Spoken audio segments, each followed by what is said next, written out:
RRI mempersembahkan Kita Indonesia. Kau dan aku memeluk bineka kita bersatu. Kita Indonesia. Indonesia sesungguhnya. Indonesiaisme. Halo, bertemu kembali bersama kami di podcast RRI Surabaya Kita Indonesia. Bersama saya Jo Adi Yuwanda dan kali ini kita sudah menghadirkan dua orang narasumber yang akan siap untuk kita ajak ngobrol-ngobrol santai pada kesempatan kali ini. Bicara soal Sumpah Pemuda berkaitan sekali dengan hari di mana nama Indonesia mulai digaungkan, mulai didengungkan begitu ya oleh para pemuda-pemuda dari Indonesia, dari seluruh Indonesia. Pemuda Indonesia bergerak untuk kebaikan, itulah tema kita untuk hari ini. Dan menyambut Hari Sumpah Pemuda tanggal 28 Oktober yang mana kita akan juga peringati bersama dengan narasumber kita, yaitu ada pengurus sekaligus bendahara Karang Taruna Surabaya, Mas Zakari Antoni atau yang biasa kita sapa dengan Mas Antoni. Halo Mas Antoni. Halo Mas. Sehat ya? Alhamdulillah. Alhamdulillah. Kemudian juga di sebelah saya ada Wakil Sekretaris Pemuda Muhammadiyah Surabaya, Mas Abraham Adi Mukti. Halo Mas. Assalamualaikum warahmatullahi wabarakatuh. Waalaikumsalam warahmatullahi wabarakatuh. Sehat ya Mas? Sehat. Saya panggilnya Mas Abraham atau Mas Adi atau Mas Abraham Mukti? aja. Mas Abraham. Oke, baik. Baik pemirsa podcast RRI Surabaya Kita Indonesia, kita tahu sendiri bahwa tahun ini Sumpah Pemuda kembali mengingatkan kita pada satu hal, bahwa Indonesia dibangun dari semangat persatuan dan juga tekad untuk bergerak bersama demi kebaikan. Namun, di tengah perubahan zaman, bagaimanakah makna bergerak untuk kebaikan ini dipahami oleh para pemuda-pemuda yang ada atau yang hidup di era zaman sekarang ini. Mari kita langsung saja ngobrol-ngobrol santai begitu ya, bergerak untuk kebaikan. Ini sepertinya hal yang sangat-sangat luas sekali pemahamannya. Tapi kalau kita tarik garis semangat Sumpah Pemuda tahun 1928 begitu ya, para pemuda kala itu bersatu di tengah perbedaan demi satu tujuan besar. Nah, ini menurut pengurus Karang Taruna Surabaya Mas Antoni begitu ya. Menurut Anda Mas Antoni, apa makna Sumpah Pemuda yang paling relevan bagi generasi muda Surabaya saat ini ya, terutama pada konteks membangun kepedulian sosial dan gotong royong di tengah individualisme yang memang sangat besar, individualisme kota begitu.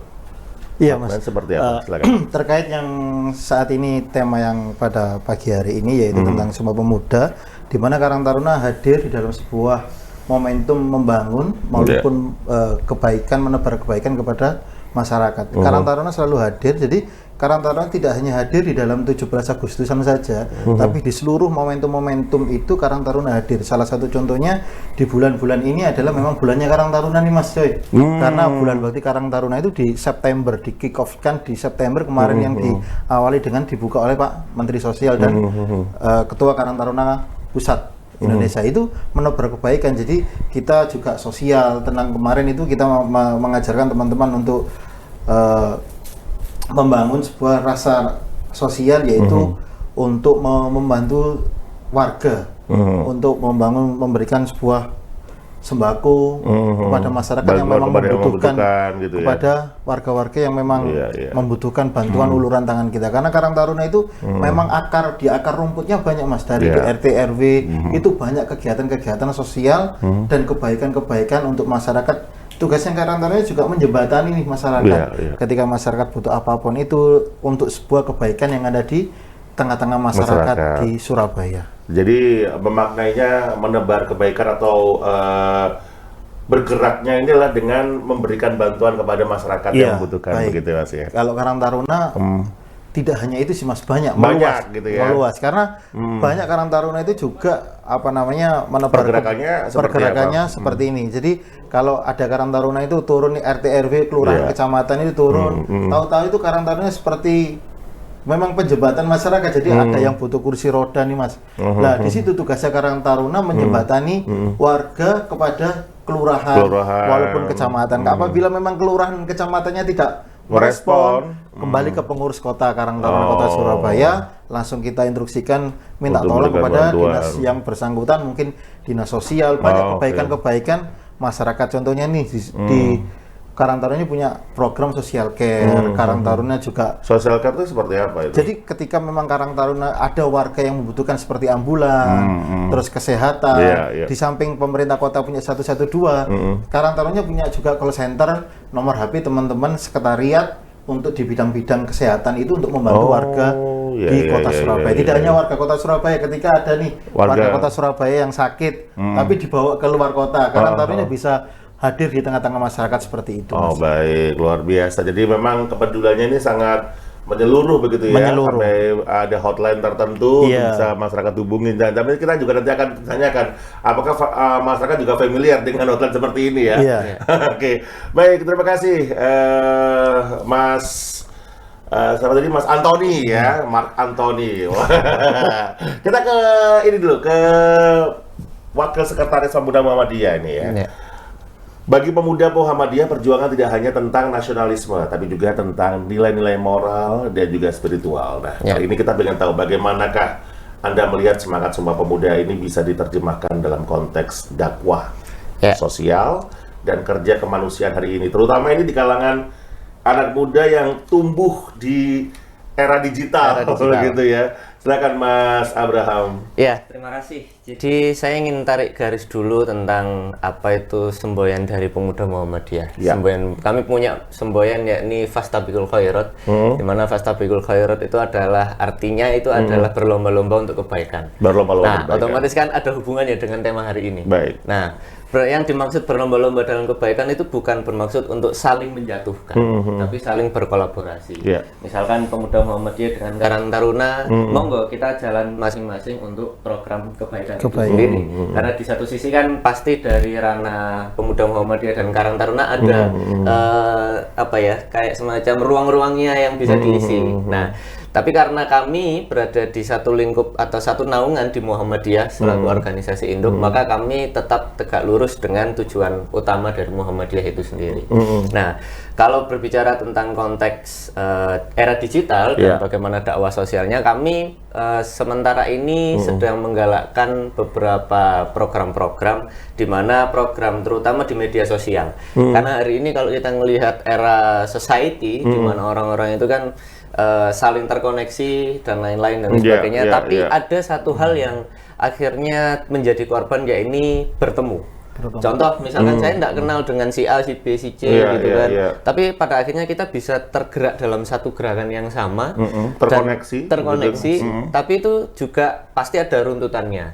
Contoh, misalkan gerakan-gerakan aktivisme lingkungan, misalkan kebetulan kami di bidang lingkungan hidup dan ketahanan pangan, kami melihat semakin banyak ruang-ruang lingkungan ini yang perlu ditumbuhkan, dalam artian misalkan kenapa kok Surabaya hari-hari ini panas, ya kan, panas sekali dan lain-lain dan sebagainya. Otomatis banyak juga. Apa yang dilakukan? Yang dilakukan adalah contoh hal terkecilnya adalah misalkan mengurangi sampah plastik, mengurangi sampah plastik, mengurangi efek rumah kaca. Kemudian bagaimana sampah plastik itu kan, misalkan kita ngopi nih di warung kopi gitu, yang biasanya kalau ada gelas tapi kan ada sedotannya tuh. Nah, itu kan sebisa mungkin tidak pakai sedotan. Terus diganti kampanye botol, seperti apa? Diganti ke botol plastik jadi tumbler dan lain-lain. Seperti apa kampanye? Mereka Anda datang ke warung kopi tersebut atau seperti apa? Ya, edukasinya seperti apa? Karena kan begini, Pemuda Muhammadiyah itu kan punya struktural ya. Baik. Kami punya struktural sampai di tingkat ranting dan kecamatan ini. Kalau ranting ini tingkat kelurahan, masjid dan lain-lain. Kami satukan satukan tema besar gerakan itu yang kami turunkan ke struktural. Otomatis kami punya beberapa pasukan nih, dalam tanda kutip pasukan untuk ayo kamu ke sana, kamu ke sana, kamu ke sana. Minimal itu dari keluarga dulu. Minimal dari keluarga dulu. Dari lingkup yang paling kecil ya. Iya. Karena di satu sisi kan itu organisasi paling dekat dengan kita semuanya. Kan gitu kan. Nah, setelah dari keluarga menyebarlah ke lingkup misal sekolah. Kan tidak menutup kemungkinan teman-teman pemuda Muhammadiyah itu ada yang masih di kuliah, ada yang masih di sekolah, gitu. Jadi mungkin di sana juga teman-teman mengikuti organisasi yang di sana, misalkan ikut BEM atau ormek yang lain, ataupun di sekolah ikut OSIS atau organisasi kepelajaran yang lain, itu bisa digalakkan secara bersama-sama. Nah, makna sosialnya, makna dakwahnya adalah ya karena kita kan diciptakan oleh Gusti Allah itu kan juga untuk bagaimana menjaga lingkungan. Karena di salah satu surat di Al-Quran kan jelas kalau kita itu diutus untuk menjadi khalifah di muka bumi. Nah, bukan menjadi perusak. Tapi di satu sisi juga kita terkadang merusak bumi itu sendiri. Nah, itu yang perlu kita sebarkan dari beberapa kajian-kajian. Jadi pendekatannya lebih kepada pendekatan spiritual gitu ya. Nah, semangat spiritual itu. Nah, di media sosial kami gerakannya bagaimana setidaknya emosionalnya orang ini tumbuh dulu. Karena di satu sisi kalau kita menyadari kita mau menjalankan program A, B, C, D, tapi kalau tidak dekat dengan emosional kita, maka itu akan percuma. Iya, rasa memilikinya tidak ada. Rasa memilikinya tidak ada. Oke, siap. Nah, kembali lagi ke Mas Antoni nih. Di Surabaya sendiri Karang Taruna sering menjadi wadah ya bagi anak muda. Bukan sering menjadi wadah, tapi memang wadahnya anak muda. Iya, betul. Saya dulu ikut Karang Taruna tahun berapa itu ya? Seru. Wadah di mana kita bisa belajar untuk memiliki rasa empati tadi seperti disampaikan oleh Mas Abraham Adi Mukti tadi mengatakan harus dekat, tadi Mas, secara emosional. Harus dekat secara emosional. Punya rasa kepedulian gitu kan. Nah, ini saya rangkum menjadi sebuah empati dalam masyarakat. Nah, seberapa besar peran organisasi Karang Taruna ini dalam menyalurkan semangat Sumpah Pemuda agar tidak hanya diperingati hanya sebagai seremonial saja setiap tahun begitu ya, tetapi juga dijalani dalam sebuah tindakan nyata, diaplikasikan, dicerminkan dalam setiap perbuatan. Susah ya. Itulah memang tugas Karang Taruna. Bagaimana Mas? Baik Mas, menyikapi tentang itu, semangat teman-teman wadah menjadi sebuah, memang Karang Taruna itu sebuah wadah karena organisasi terbesar. Organisasi terbesar ke anak-anak muda yang mulai dari tahunnya Mas Des juga sudah ada Karang Taruna itu memang sudah ada, bahkan Karang Taruna memang di Permensesnya itu sekarang itu dirubah dari umur 13 tahun sampai dengan 45 tahun itu bisa disebut Karang Taruna. Ya, maka dari itu sesuai dengan arahan Mas Eri juga bahwa Karang Taruna ini menjadi sebuah organisasi yang memang benar-benar menjadi sebuah wadah keseluruhan. Karena apa Mas? Kalau anak-anak Karang Taruna kemanapun apabila di Agustus saja itu menjadi yang, mohon maaf, ormek yang lain itu ya menjadi Karang Taruna. Momentumnya Karang Taruna di 17 Agustusan itu, di bulan-bulan Agustus itulah. Apa yang ditanyakan Mas Eri, apa maknanya dan apa yang bisa dibuktikan oleh teman-teman pemuda adalah Karang Taruna khususnya itu lagi rame kemarin itu tentang lokalisasi di Benowo. Nah, Mas Eri setelah ruame itu, Mas Eri Wali Kota memberikan sebuah statement bahwa rumah-rumah yang dibeli oleh pemerintah kota itu menjadi pusat-pusat yang pergerakan dari anak-anak Karang Taruna. Jadi panggung-panggung kreatifnya anak-anak Karang Taruna. Jadi apa yang dilakukan oleh anak-anak Karang Taruna setempat yaitu kemarin ikut langsung Mas ke dalam sebuah operasi besar di situ. Lah itu semangat-semangatnya pemuda yang ada di Kecamatan Benowo. Jadi mereka ikut serta di dalam sebuah pergerakan ekonomi masyarakat supaya memang ekonominya masyarakat itu bisa terbantu oleh teman-teman pemuda. Jadi teman-teman pemuda di sana itu mempunyai sebuah, ada rumah-rumah yang dibeli pemerintah kota, dia ada alat sablon yang nyablon itu orang-orang sekitar situ. Nah, kebanyakan di waktu diberdayakan itu di waktu diberdayakan kepemimpinan banget, Bu Risma itu juga semua warga itu yang mempunyai, yang terdampak itu diberikan kemudahan untuk ngurus NIB, nomor hidup berusaha. Jadi ibu-ibu juga ada yang jualan pay, itu yang memasarkan teman-teman pemuda. Jadi semangat pemuda tidak hanya di Benowo tapi di Ketintang. Di Ketintang itu juga menebarkan sebuah kebaikan dan untuk pemikiran anak-anak itu ada les Mas. Ada les. Belajar. Jadi di RW 3 Ketintang itu mengajarkan di setiap hari Selasa, Rabu, Jumat sampai diapresiasi oleh Bu Rini, Bu Ibu Wali Kota Surabaya itu turut serta di dalam sebuah pemikiran SDM anak-anak yang ada di situ. Lah itu terjadi juga menjadi semangat pemuda yang tidak hanya hadir di Agustusan saja, tapi semua energi itu di semua bulan ketika memang bisa turun, pemikiran-pemikiran bisa jalan, ya sudah kita jalankan. Di Rungkut sudah jalan, di Wiyung juga sudah jalan. Jadi 31 kecamatan, kalau Mas Abraham tadi pemuda Muhammadiyah punya kecamatan, kelurahan, dan sebagainya. Sama, Karang Taruna punya kepengurusan dari kecamatan, kelurahan, bahkan sampai sub RT, RW itu bergerak bersama. Jadi Karang Taruna juga punya kata data. Kata data itu sekarang kita buat sampai dengan akar rumput yang ada di bawah. Bahwa Karang Taruna itu ada semuanya, Mas. Artinya Mas Antoni ingin menyampaikan bahwa rasa empati dari teman-teman Karang Taruna ini sudah mulai terbangun, melihat lingkungan sekitarnya gitu ya, diberdayakan juga, dan ini juga ada peran serta dari pemerintah juga untuk juga memfasilitasi agar mereka juga berdaya di lingkungan mereka, butuh tutulan opor, ya, bantu-bantu jualan, bantu-bantu marketing, bantu untuk membangun sebuah itu tadi. Baik, ada istilah bahwa pemuda zaman sekarang lebih suka aksi cepat dan instan. Wah, menarik. Aksi muda cepat instan mana ya? Jadi kan harus langsung selesai jadi. Nah, bagaimana menurut teman-teman dari Muhammadiyah Surabaya ini, bagaimana menumbuh kembangkan kesabaran dan juga konsistensi dalam gerakan sosial di tengah generasi yang cenderung ingin hasil yang cepat, instan gitu? Oke, tadi saya agak tergelitik dengan kata kunci menumbuhkan kesabaran. Iya, karena kan sesuatu yang cepat itu belum tentu sabar. Iya. Karena kan kalau lambat, pernah sabar itu masih hasilnya bagus. Tapi kalau cepat itu kan belum tentu, wah, gerusa-gerusu gitu. Iya. Nah, ini gimana, Mas? Filosofinya seperti apa itu? Sebelum jawab ke sana, saya terpikir ada satu tema besar yang saya rasa ini perlu digaungkan secara bersama, yaitu rekonstruksi nalar kritis dan partisipatif pemuda Muhammadiyah dan beberapa organisasi kepemudaan. Karena begini, saya rasa semakin banyaknya organisasi kepemudaan atau sudah banyaknya organisasi kepemudaan ini harus ditumbuh kembangkan masalah nalar kritis. Nalar kritis ini kan pada akhirnya menyangkut ke berbagai hal. Bisa bagaimana pemikiran, ide, gagasan, kemudian bagaimana melihat dan merespon lingkungan sekitar, apa yang terjadi, apa yang sedang terjadi, itu kan ditumbuhkan dari nalar kritis. Nah, kemudian akhirnya dibentukkan sebuah program, kemudian dibuatkan sebuah gerakan-gerakan yang tentu itu perlu peran partisipatif. Nah, saya sangat melihat bahwa partisipatif ini yang menjadi kunci. Karena sekali lagi mungkin pemuda Muhammadiyah posisinya tidak seperti Karang Taruna hari ini.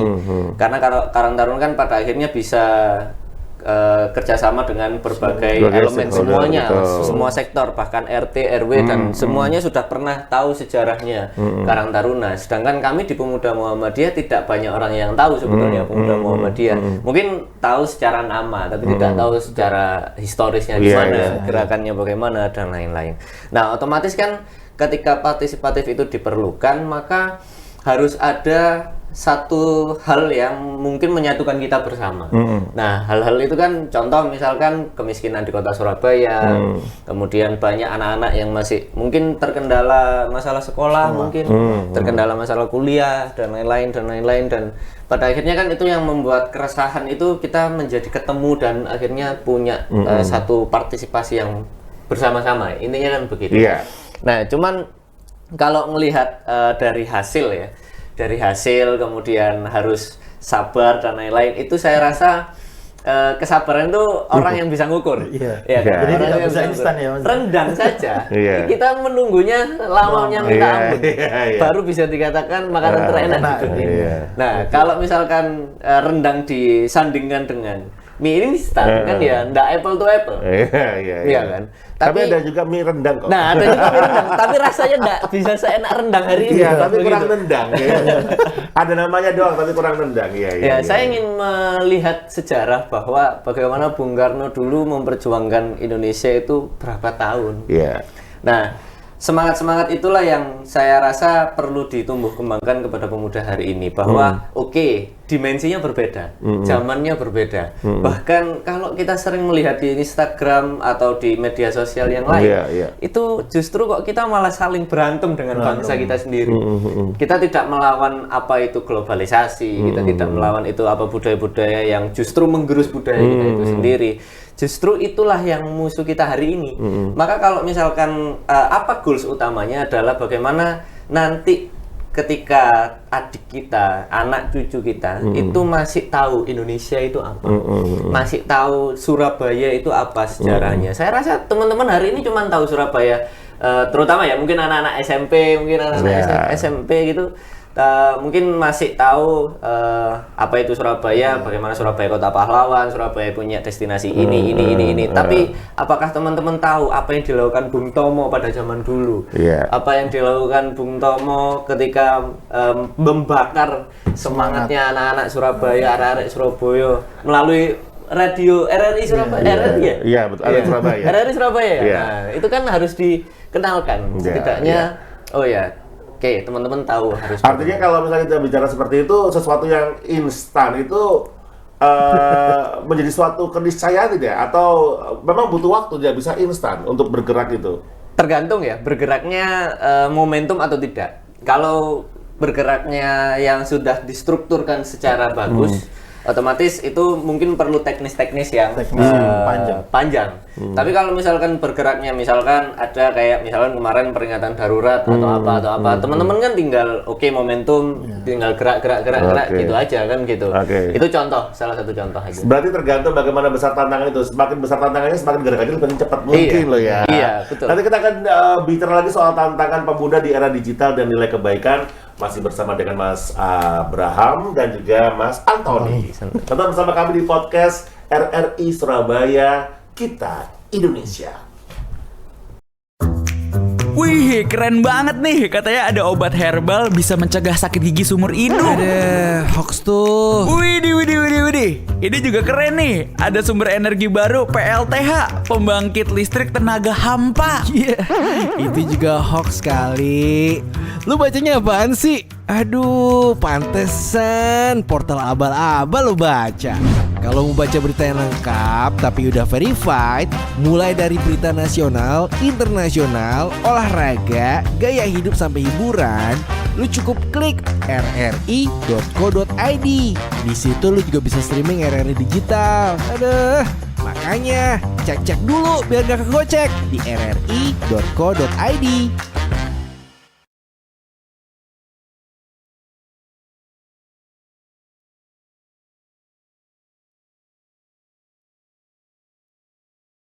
Masih di podcast RRI Surabaya, Kita Indonesia.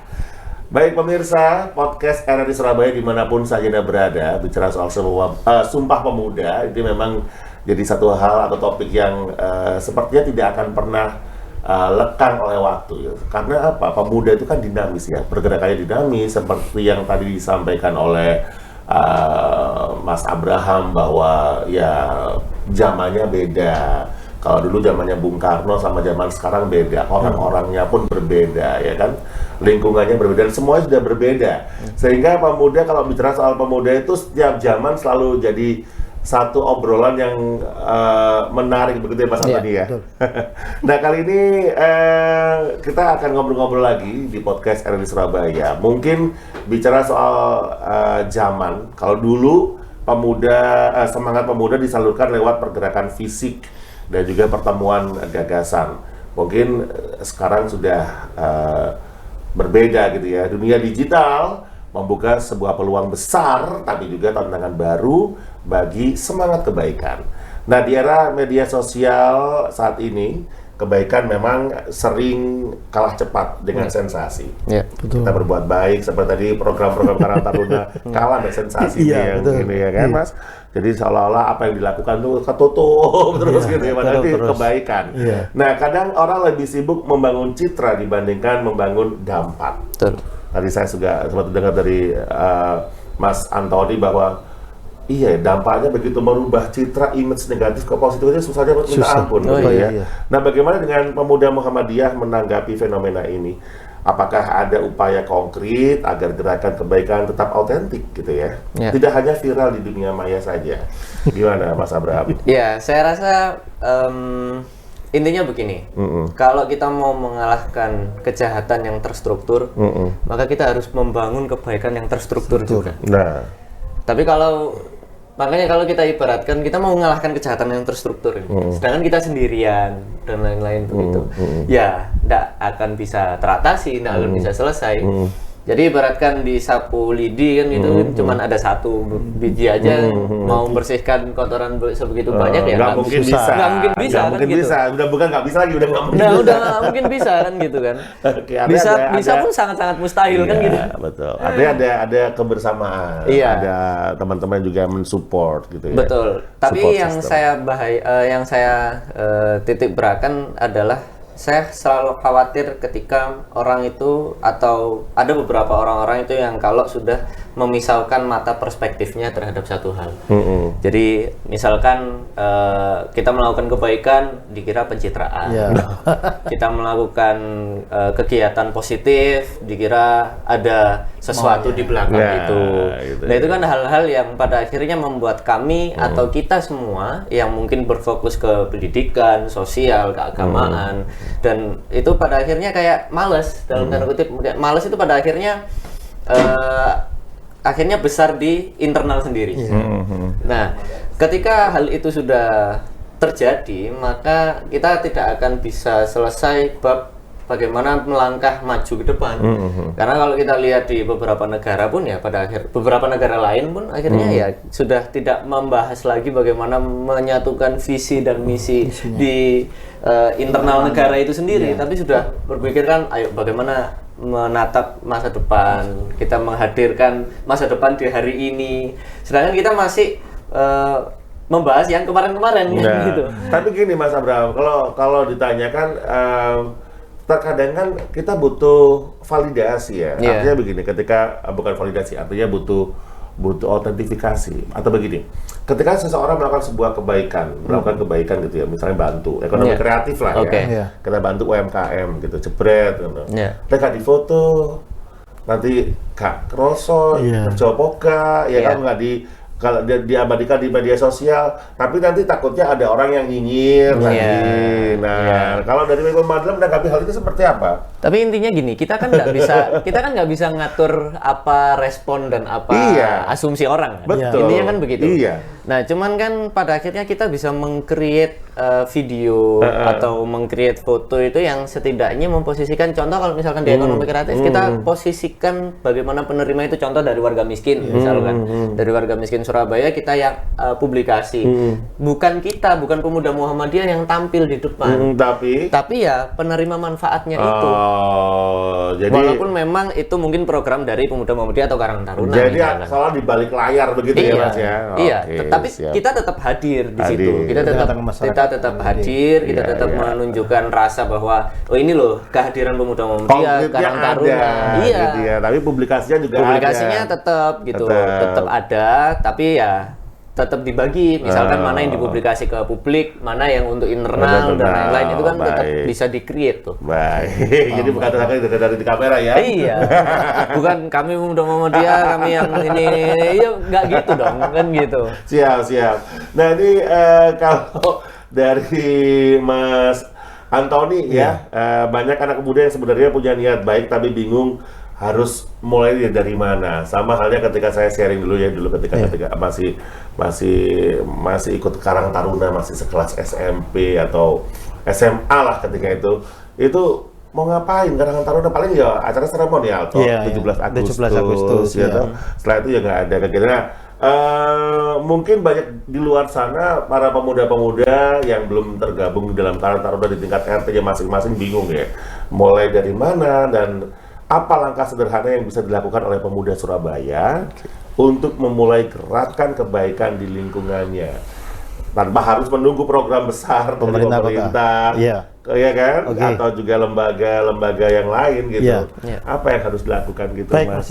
Jadi karakteristik Surabaya, kita ngomong anak muda Surabaya itu berbeda-beda. Ya. Jadi kalau kita bicara ada Surabaya Utara, ada Surabaya Barat, ada Betul. Surabaya Tengah, ada Surabaya Selatan dan Timur. sebagainya. Itu berubah. Memang benar-benar itu karakteristiknya berbeda-beda. Jadi anak-anak muda, mohon maaf ya, di utara itu konsepnya seperti ini. Di utara, Mas, teman-teman pemuda, jenengan ajak sharing gini nggak mau dia.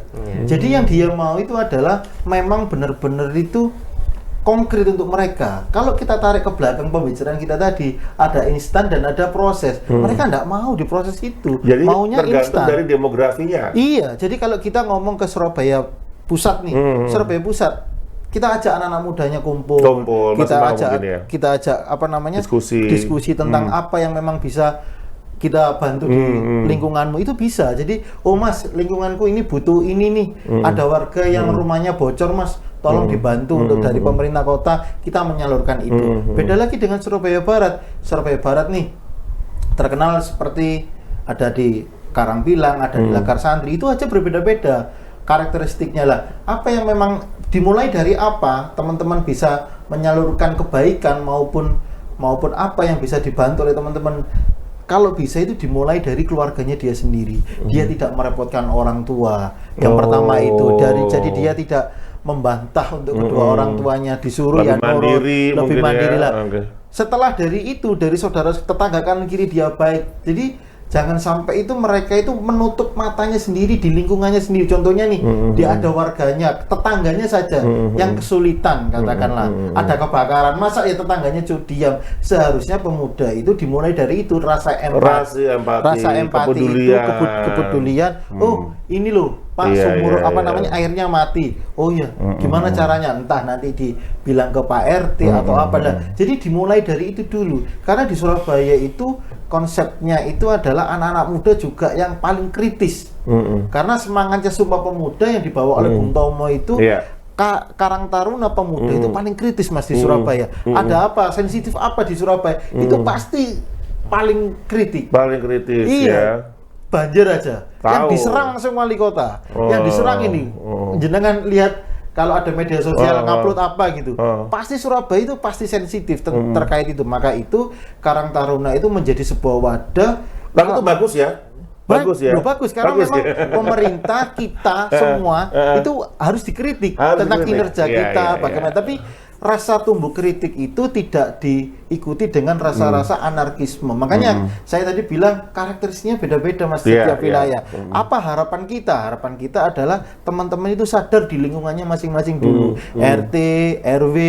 Nah, jadi semacam kegiatan-kegiatan seperti yang saya jelaskan tadi kayak di Rungkut itu kemarin kita lagi ada tanam itu Mas apa namanya? Mangrove dan sebagainya. Terus besok hari Sabtu itu kita ada rimba harmoni di Sontolaut. Nah, dengan agenda-agenda Karang Taruna di setiap bulan, setiap minggu, itu kita menghadirkan masyarakat sekitar bahwa memang Karang Taruna itu hadir di sebuah wilayah paling kecil yaitu RT, RW. Jadi tidak perlu jauh-jauh ke kota, tidak perlu jauh-jauh kita ke mana. Di situ ada organisasi, kita ajak lingkungan yang paling kecil, ada pemuda Muhammadiyah, ada pemuda NU dan sebagainya. Banyak ormas-ormas yang lain, perguruan-perguruan silat yang lain itu kita ajak kolaborasi bahwa kebaikan itu tidak harus jauh kamu pergi kemana, tapi kok kebaikan itu harus dari lingkunganmu sendiri-sendiri. Kita bangun yang terbaik di lingkungan kita. Sejurus masing-masing. dengan apa yang disampaikan oleh Mas Antoni ya, bicara soal kepedulian tadi ya Mas Ali. Itu kalau menurut saya juga jadi salah satu pendidikan karakter yang harus ditanamkan. Ya, kepedulian. Rasa empati. Jadi salah satu pendidikan karakter yang memang harus berakar kuat di dalam lubuk sanubari kita masing-masing. Betul, jangan cuek lah Mas. Nah, dalam konteks pendidikan karakter sendiri, bagaimana peran organisasi kepemudaan berbasis nilai seperti Pemuda Muhammadiyah sendiri dalam membentuk mental pemuda yang bukan hanya cerdas digital, tapi juga berintegritas dan juga memiliki empati. Ya, sebelum menjawab itu saya ingin menyampaikan beberapa hal. pemuda ini kan punya satu atau dua hal atau tiga beberapa itu kan masalah ya, masalahnya pemuda. Dari tadi kan kita bahas pemuda. Iya. Masalahnya apa? Coba disebutin satu persatu. Satu masalah ekonomi, ya kan? Lo pemuda ngurusin ekonomi? Udah. Jangan dikira pemuda belum ngurus masalah ekonomi. Oke. Satu. Yang kedua masalah masalah pekerjaan. Lapangan pekerjaan. Dan yang terakhir ini kadang-kadang yang bikin efek adalah masalah cinta. Jadi pemuda sendiri itu sudah sibuk dengan urusannya sendiri gitu. Iya. Ngapain masih ngurusin orang lain? Nah, itu kan yang pada akhirnya dari tiga hal itu aja. Itu kalau misalkan kita udah selesai atau kita bisa beriringan untuk bisa beriringan untuk menjalankan itu semua, itu ya oke, berarti pemuda itu bisa survive lah. Hebat lah ya. Gitu. Oke. Lolos. Oke, cuman kalau terkait pendidikan karakter itu kan sekarang banyak isu ya, ada fatherless, ada isu krisis kepemimpinan lah, apalah kan gitu. Tapi sebetulnya bagaimana kita itu kalau memasifkan ruang-ruang diskusi, contoh misalkan bagaimana kepemimpinan di pemuda Muhammadiyah itu yang berlandaskan Al-Quran dan As-Sunnah misalkan begitu. Otomatis kan kita harus mengkaji itu bagaimana Al-Quran meramu bagaimana kepemimpinan menurut Al-Quran, hadis dari Rasulullah dan lain-lain kan begitu. Tapi ketika melihat Surabaya, otomatis kan kita nggak bisa terpaku dengan Islam saja. Kita punya teman-teman dari non-Muslim. Ada lebih majemuk lah ya. Ada lebih majemuk. Otomatis kan harus ditemukan satu titik temunya. Itu bagaimana kepemimpinan di Surabaya itu yang pas kan intinya kan begitu. Kemudian masalah integritas ini menurut saya kembali ke pribadi masing-masing, tapi bisa ditumbuhkan sejak dini. Contoh misalkan perilaku di SD misalkan atau di keluarga, itu yang bagaimana setidaknya besok anak ini itu punya jiwa integritas yang tinggi. Karena kan biasanya teman-teman itu ketika masuk di organisasi ada aja, saya rasa mungkin juga terjadi di Karang Taruna. Ada aja yang cuman cari nama, ada aja yang cuman cari muka, bahkan pragmatis di organisasi masing-masing itu ada. Tidak menutup kemungkinan semuanya pun ada mungkin. Tapi yang ingin saya katakan adalah masalah integritas ini tidak hanya menyangkut tentang pribadi, tapi ini menyangkut bagaimana masa depan bangsa itu dipertaruhkan. Kalau misalkan warganya saja, pemudanya saja tidak berintegritas, maka jangan salahkan kita terus-terusan dihabisi oleh negara lain.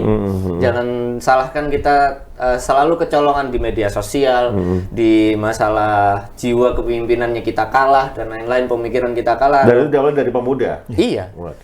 Gitulah, karena fase anak-anak itu enggak bisa diajak mikir gitu, itu enggak bisa. Baru bisa diajak mikir itu di seperti disampaikan tadi ya, fase-fase berpikir kritis. Apapun yang dia terima, dia sampaikan. Kadang-kadang ya itu tadi mungkin etikatnya adalah permasalahan adalah bagaimana menyampaikan dengan baik, benar, itu saja ya. Nah, itu semua bisa sempurna kalau dibungkus dengan religiusitas. Itu dia pendekatannya. Baik itu Muslim, baik Kristen, Buddha dan lain-lain yang ada di Surabaya misalkan. Kalau itu dibungkus dengan religiusitas, itu menurut saya sempurna. Karena bingkai religi ini kan memang sudah punya fundamental yang cukup kuat begitu ya untuk menanamkan nilai-nilai luhur itu ya. Betul. Dari keluarga, dari diri sendiri. Betul. Nah, mungkin agak repot di Karang Taruna tuh. Kalau Karang Taruna kan tidak hanya Islam saja. Iya, lebih majemuk ya. Lebih majemuk. Semuanya terlibat. Semuanya juga masuk. Nah, kalau pemuda Muhammadiyah kan enak. Satu tarikan nafasnya jelas kan gitu. Satu lafaz. Oke.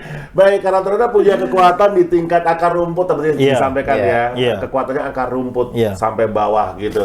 Dari RT, RW hingga kelurahan. Apakah ada perubahan strategi, Mas Antoni, agar kegiatan sosial yang dilakukan tidak sekedar seremonial saja, tapi mampu menumbuhkan kesadaran sosial yang berkelanjutan di kalangan generasi muda gitu? Gimana, Mas? Gini, Mas.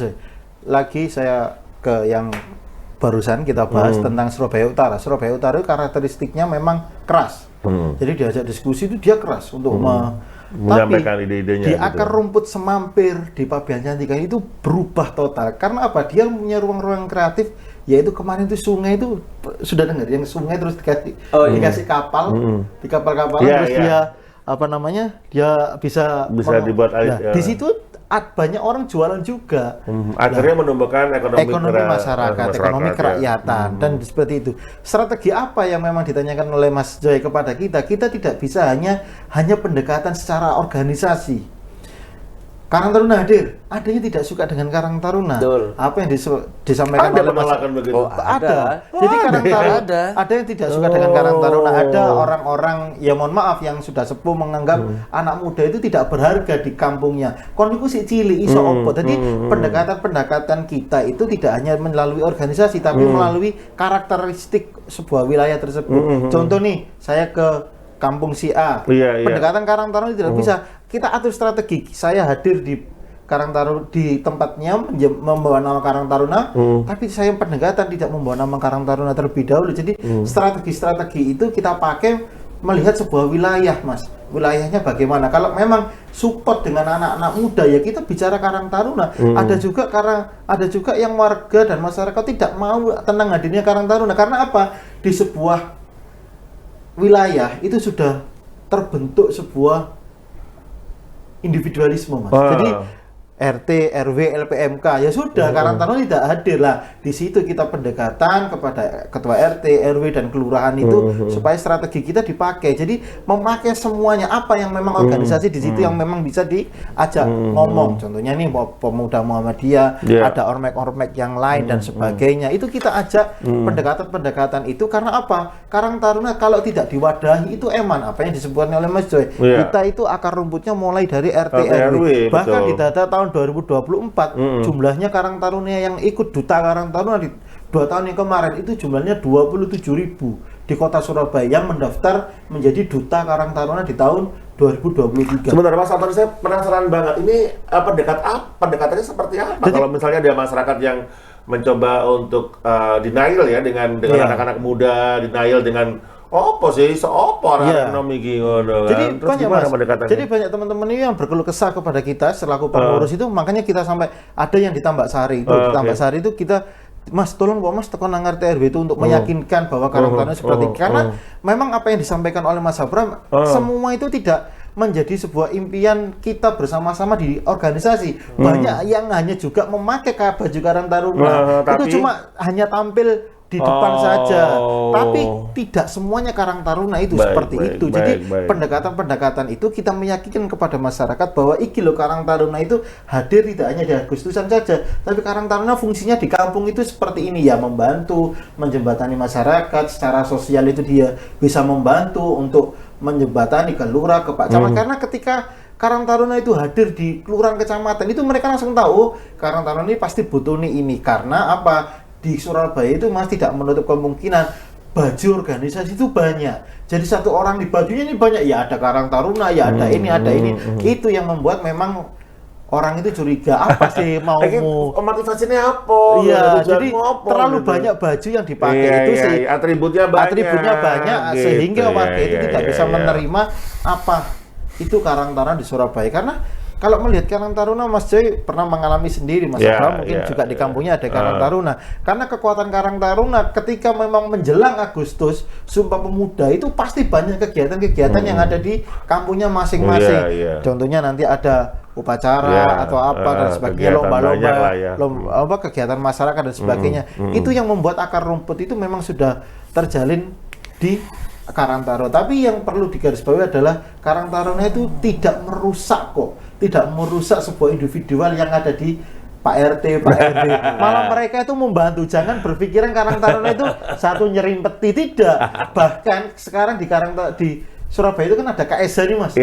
Apa namanya? Kader Surabaya hebat. Kemarin di 3 bulan yang lalu Mas Heri itu masih ada beberapa tambahan KSH.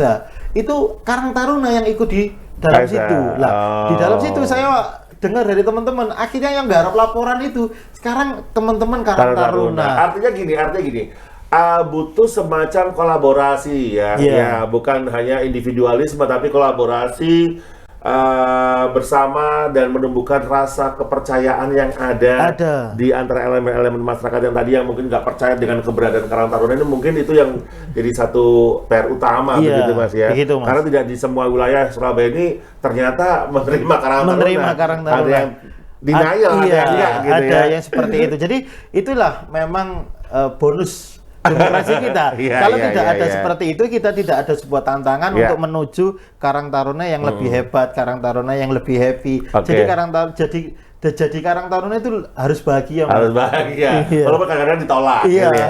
Oke, baik pemirsa podcast RRI Surabaya Kita Indonesia, kita akan segera kembali lagi bicara soal kolaborasi dan juga gerakan bersama untuk kebaikan. Tetap bersama kami. RRI Digital dengan tampilan baru, berbagai konten kolaborasi dari berbagai program nasional, termasuk siaran visual langsung, siaran radio langsung, daftar putar musik, podcast, berita video, dan berbagai fitur interaksi pengguna dalam permainan. Berbagai konten menarik seperti suka, komentar, dan berbagi, serta obrolan langsung dengan penyiar dan pengguna. Pesan langsung dan fasilitas obrolan pribadi antara pengguna aplikasi juga tersedia. RRI Digital tersedia di Google Store dan App Store. RRI Digital.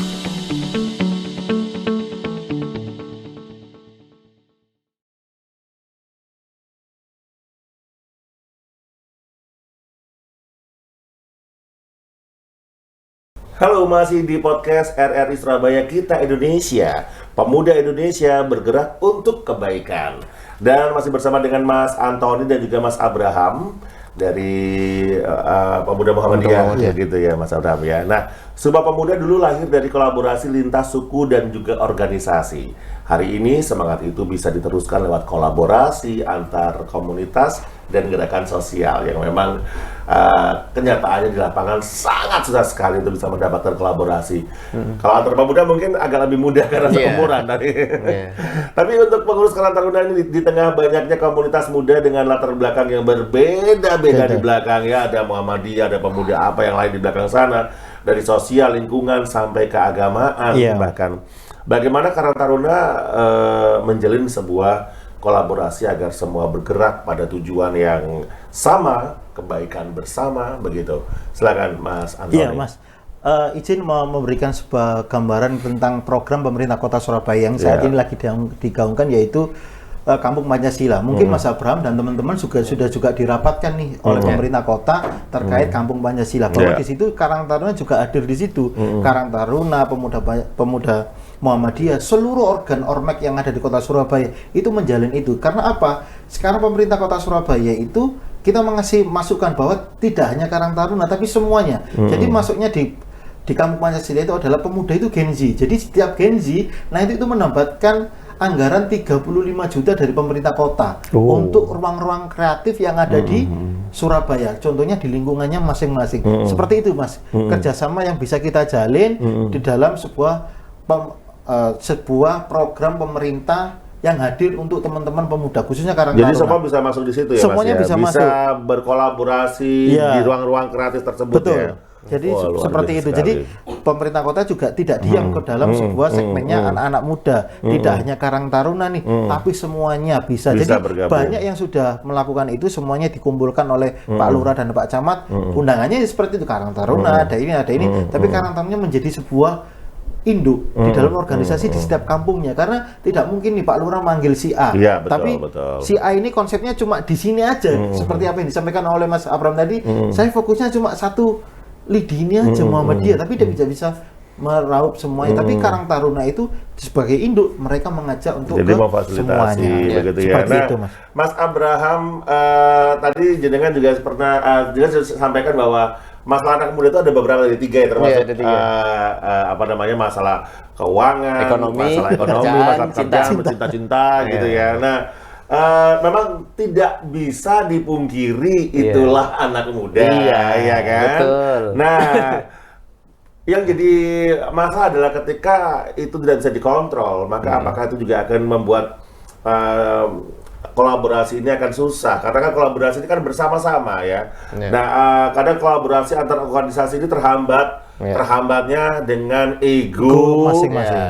atau orientasi masing-masing tujuannya masing-masing. kan mungkin nggak bisa, ini kan tujuannya PP Muhammadiyah tuh begini, nggak bisa kolaborasi, beda dengan tujuannya. Atau egonya, waduh saya lagi ada masalah cinta, saya nggak bisa bergabung. Nah, bagaimana Anda menanamkan nilai ukhuwah atau persaudaraan dan juga empati lintas kelompok agar kerjasama antar organisasi pemuda bisa tumbuh dengan tulus, ikhlas. Kerjasama itu maksudnya ikhlas gitu. Bukan karena disuruh sama ketuanya. Gabung gitu, gimana? Saya melihatnya pemuda itu juga perlu diberikan kesempatan. Karena itu tadi, kalau misalkan Tapi kalau seringkali kesempatannya masih sekarang dirasakan sudah cukup atau masih kurang? karena gini, kesempatan kan nggak bisa ada 1-2 kali. Kesempatan kan Berkali-kali harus harusnya. berkali-kali. Kan gitu. Maksudnya Siap. begini, dalam satu organisasi lah, misalkan tidak hanya Pemuda Muhammadiyah, kan yang tampil tidak harus ketuanya terus, yang tampil tidak harus sekretaris terus, yang tampil kan bisa yang lain, kan gitu.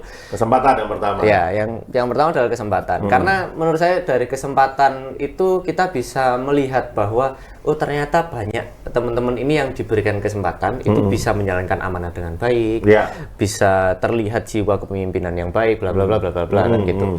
Kemudian yang kedua adalah masalah hasil itu, kalau bahasanya teman-teman pikir carry. Masalah hasil pikir carry. Yang penting tampil dulu. Yang penting tampil dulu. Yang penting mau mengambil kesempatan itu atau tidak, kan gitu. Karena pertanyaannya bukan bisa atau tidak, tapi pertanyaannya adalah mau apa tidak. Pakai obat dhisik ya Mas. Iya, pokoknya bergerak dulu. Gerak dulu. Udah, saya rasa 2 ini sih yang menjawab pertanyaannya tadi. Jadi memang kesempatannya harus sering diberikan karena pemuda itu kadang-kadang meleng sedikit aja udah hilang kesempatannya. Jadi harus sering-sering diberikan, ditanamkan. Nah, untuk masalah spiritualitas, religiusitas itu kan bisa jalan beriringan ketika kesempatan itu datang. Tidak hanya dari Pemuda Muhammadiyah, teman-teman selain dari Karang Taruna dan Pemuda Muhammadiyah pun kalau mau menjalankan spiritualitasnya masing-masing itu ya sah-sah saja. Sah-sah saja. Kan begitu. Tinggal dikemasnya bagaimana, disampaikannya bagaimana. Intinya kan begitu. Jadi tetap ditanamkan bahwa ego boleh, tapi ketika sini sudah ada kesempatan, ayo bergerak bersama, gitu ya. Oke, baiklah kalau begitu. Pemirsa podcast RRI Surabaya Kita Indonesia, nanti kita akan ngobrol-ngobrol lebih lanjut lagi tentang refleksi, harapan, pesan untuk pemuda Indonesia. Tetap bersama kami. Selamat datang di era digital baru. RRI News kini hadir di genggaman Anda dengan aplikasi mobile terbaru. Temukan berita online terkini, cepat, dan terpercaya langsung dari perangkat Anda dengan fitur pembaruan berita real time dari aplikasi mobile RRI News. Anda tak akan pernah ketinggalan informasi. Nikmati kemudahan akses berita nasional dan internasional, berita terpopuler, dan video berita terbaru kapan saja dan di mana saja. Dilengkapi dengan teknologi terkini, aplikasi mobile RRI News memberikan pengalaman membaca yang lebih baik. Dapatkan notifikasi berita penting langsung di layar ponsel Anda. Jelajahi kategori berita yang Anda minati, mulai dari politik, ekonomi, budaya, hingga olahraga. Anda juga bisa berbagi berita penting kepada teman dan keluarga melalui media sosial dan aplikasi pesan, menjaga Anda tetap terhubung dengan dunia di sekitar Anda.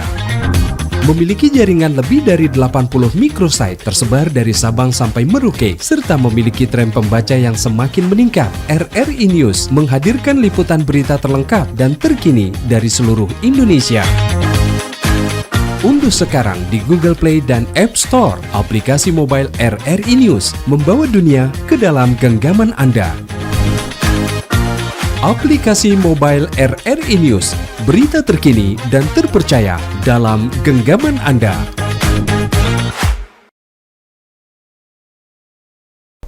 Masih di podcast RRI Surabaya Kita Indonesia. Dan bicara soal refleksi, harapan, juga pesan untuk pemuda Indonesia dari pemuda-pemuda sendiri memang sangat relate begitu ya dengan apa tantangan yang dihadapi oleh pemuda saat ini. Nah, Mas Abraham, saya pengen tahu nih bagaimana Anda menumbuhkan harapan di hati para anggota bahwa perjuangan kecil mereka hari ini bisa menjadi fondasi bangsa di masa depan. Karena memang menumbuhkan harapan itu atau menumbuhkan asa itu tidak hanya sekali. Seperti tadi ada yang sampaikan, tidak sesuatu hanya sekali saja, tapi harus berkali-kali agar tumbuh begitu ya. Nah, apa yang Anda lakukan? Ya, saya teringat ketika Yai Dahlan, pendiri dari Muhammadiyah itu merelakan semua hartanya untuk membangun sekolah pada saat itu. Tapi pada akhirnya kalau kita lihat hari ini, kalau andaikan Yai Dahlan tidak menghartakan, maksudnya merelakan semua hartanya, mungkin tidak ada rumah sakit Muhammadiyah hari ini, tidak ada Universitas Muhammadiyah hari ini, sekolah-sekolah dan lain-lain yang mungkin jumlahnya ribuan, yang bahkan kalau di publik tahu Muhammadiyah salah satu organisasi terkaya, mungkin satu-satunya agama Muslim terkaya di dunia kan gitu, 4 di dunia. Nah, cuman semua itu tidak bisa dicapai kalau kita tidak percaya masa depan. Yai Dahlan itu melihat masa depan itu cerah, tapi kalau misalkan di dalam atau di prakteknya itu kotor, pada akhirnya kan kita tidak akan bisa mencapai Indonesia cerahnya itu. Contoh misalkan pada saat itu kan zamannya ya ada kebodohan, ada maksudnya tidak, ideologinya tidak satu visi, tidak satu misi dan lain-lain kan gitu. Bahkan ada penindasan dan lain-lain kan gitu. Kemiskinan, kebodohan dan lain-lain lah intinya kan gitu. Dan itu zamannya Yai Dahlan. Mungkin juga zamannya Bung Karno, mungkin melawan penjajah dan lain-lain kan gitu. Tapi kalau kita lihat zaman yang sekarang, kadang-kadang kita melihat musuhnya itu nggak kelihatan. Ini siapa sih sebetulnya musuhnya kita itu? Nah, otomatis kan kalau kita mau berharap, kita berharapnya ke siapa ya? Satu, saya rasa ini dijelaskan dalam 3 konsep. Satu, kita harus mendrive diri kita sendiri. Kalau kita sudah selesai dengan diri kita sendiri, masalah tiga masalah yang tadi kita sudah selesai misalkan gitu, oke, kita bisa mendrive diri kita sendiri. Kemudian yang kedua adalah drive your people. Kita bisa ngelit barisan kita atau siapapun orang-orang kita di sekitar kita. Kalau itu sudah bisa berhasil, baru kita bisa mendrive your nation. Kita bisa membawa negara kita mau ke arah mana gitu. Kalau 3 konsep ini kita bisa realisasikan hari ini misalkan, dan menuju ke depan, saya rasa harapan untuk pemuda-pemuda ini punya ruang bergerak yang baik di masa depan itu sangat-sangat terbuka lebar. Karena saya rasa itu sudah mencakup dari berbagai aspek, entah itu sosial, entah itu keagamaan, entah itu pendidikan dan lain-lain. Saya rasa itu kalau kita bisa menjangkau itu semuanya, saya rasa intinya bisa konkret. Adalah yakin bahwa masa depan itu cerah. Yakin. Ketika kita yakin masa depan itu cerah, maka kita otomatis akan membuat diri kita akan lebih baik. Jadi tidak ada kesempatan untuk memberikan kotoran-kotoran itu masuk ke dalam tubuh kita. Terakhir juga saya ingat bukunya Prof. Renald Kasali, itu yang judulnya Tomorrow is Today. Jadi bagaimana hari ini? Iya, bagaimana sebetulnya yang ada di besok itu kita bawa di hari ini. Kita tentukan hari ini. Kita tentukan hari ini, kita bawa masa depan itu sejak sekarang. Untuk realisasinya lebih konkret di masa depan. Iya, betul. Jadi kalau kita pengen tahu masa depan itu berhasil ya dari hari ini. Iya, dari hari ini. Hari ini kita nggak ngapa-ngapa. Kalau hari ini masyarakatnya tidak berintegritas, kalau hari ini pemangku kebijakannya tidak berintegritas, korupsi dan lain-lain, dan itu yang ditontonkan, maka ya jangan salahkan pemuda-pemuda ini ya. Pada akhirnya yang ini yang saya khawatirkan adalah apatis terhadap kebaikan itu sendiri. Baik, apakah seapatis itukah Karang Taruna? Bagaimana Mas Antoni? Apa yang bisa dilakukan oleh Karang Taruna agar anak muda kembali merasa bahwa mereka adalah bagian penting dari masyarakat? Kalau tadi sudah nggak dianggap, dikasih kesempatan tapi nggak oleh dibatasi ruang lingkupnya, otomatis kan mereka berhadapan dengan loh, saya nggak dianggap ternyata di tengah-tengah masyarakat. Nah, ini kan peran dari Karang Taruna juga yang lain untuk bisa menumbuhkan mereka untuk bisa lebih diakui, lebih diberikan kesempatan, bukan hanya sebagai penonton atau hanya sekedar melihat saja begitu. Gimana Mas? Iya Mas. Jadi kembali lagi apa yang dilakukan oleh teman-teman nih Karang Taruna di Kecamatan Benowo, khususnya yang di ekslokalisasi. Lokalisasi itu memang kotor. Karang Taruna hadir di situ resikonya juga besar. Karena apa? Berkaitan dengan kegiatan yang ada di situ. Yang negatif, sangat negatif. Tapi Karang Taruna hadir di situ, ndak ngurusi. Kalau bahasa Surabaya gak ngurusi lambemu. Kau ngomong apa aja, pokoknya aku niatnya teman-teman Karang Taruna itu baik. Jadi karena niatnya Karang Taruna itu baik untuk menumbuhkan sebuah ekonomi kerakyatan yang ada di situ.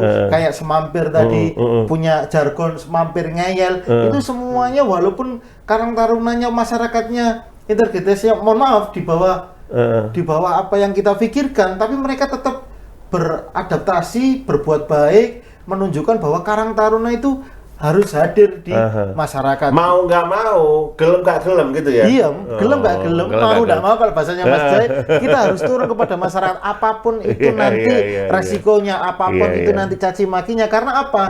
Kalau pemudanya hanya diam, pemudanya hanya menjadi sebuah penonton, apatis gitu ya? Apatis, sesuai apa yang disampaikan oleh Bu Risma waktu itu. Jangan hanya menjadi sebuah penonton aja di kota Surabaya, tapi kita harus berbuat yang baik untuk warga Surabaya. Apa yang disampaikan oleh Mas Heri, semangatnya Mas Heri juga sama, bahwa pemuda itu harus menjadi harus menjadi motor kebaikan dan semua. Karena apa? Di Surabaya nih contohnya Mas, ada beasiswa pemuda tangguh. Itu kan yang digerakkan oleh Mas Heri menjadi sebuah anak-anak muda supaya dia itu juga SDM-nya juga naik, kuliah bisa dikasih beasiswa dan semuanya. Nah itu harapan-harapan mungkin semuanya dari teman-teman Muhammadiyah juga harapan-harapan itu menjadi sebuah tonggak Sumpah Pemuda yang ada di kota Surabaya. Karena kemerdekaan dan Sumpah Pemuda yang digaungkan oleh Bung Tomo itu harus ada di nadi anak-anak muda di seluruh kota Surabaya. Aduh, luar biasa Mas Antoni. Baik, kita berharap semoga saja dengan adanya peringatan Sumpah Pemuda ini, kita berharap semoga bukan hanya generasi muda saja yang bergerak, tapi pergerakan itu sendiri yang mampu membawa perubahan bagi bangsa kita ke depannya ya. Karena kalau kita lihat kita juga berharap semoga pemerintah lain, stakeholder di kota-kota lain atau di tempat-tempat lain juga memberikan kesempatan yang sama kepada generasi mudanya untuk bisa berubah demi kemajuan bangsa. Terima kasih kepada kedua narasumber kita dan dari Sumpah Pemuda 1928 hingga hari ini. Satu hal yang tidak berubah, pemuda adalah nyawa bangsa. Nyawa bangsa. Kebaikan tidak butuh panggung besar. Ia hanya butuh keberanian untuk dimulai. Semoga semangat pemuda Indonesia bergerak untuk kebaikan menjadi obor bagi kita semua, menyalakan harapan setiap langkah anak muda di negeri ini. Saya Juan Yuwanda, terima kasih Mas Abraham, Mas Antoni. Selamat berjumpa kembali. Sukses selalu untuk Anda semuanya. Sampai jumpa. Terima kasih.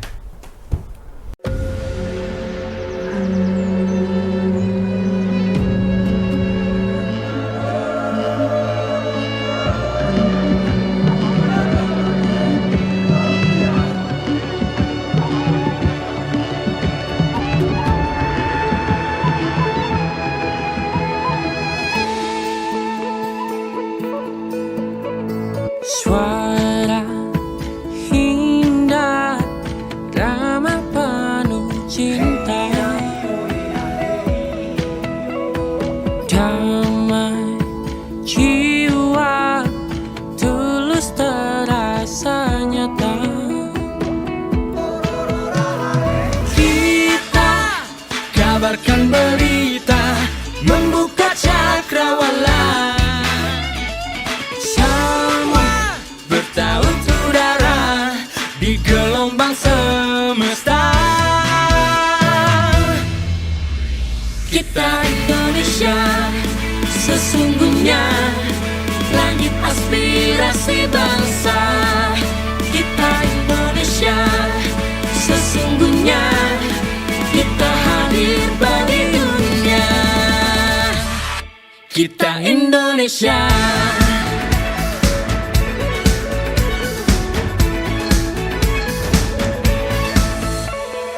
Gaya, budaya, alam katulistiwa. Kita kabarkan berita, membuka cakrawala.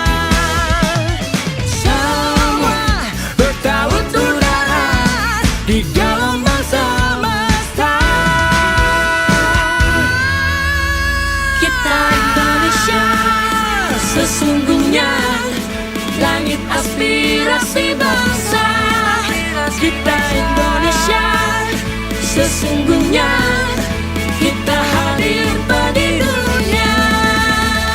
Kita Indonesia. Sesungguhnya langit aspirasi bangsa. Kita Indonesia. Sesungguhnya kita hadir bagi dunia. Kita Indonesia. Sesungguhnya langit aspirasi bangsa. Kita Indonesia. Sesungguhnya kita hadir bagi dunia. Kita Indonesia. Sesungguhnya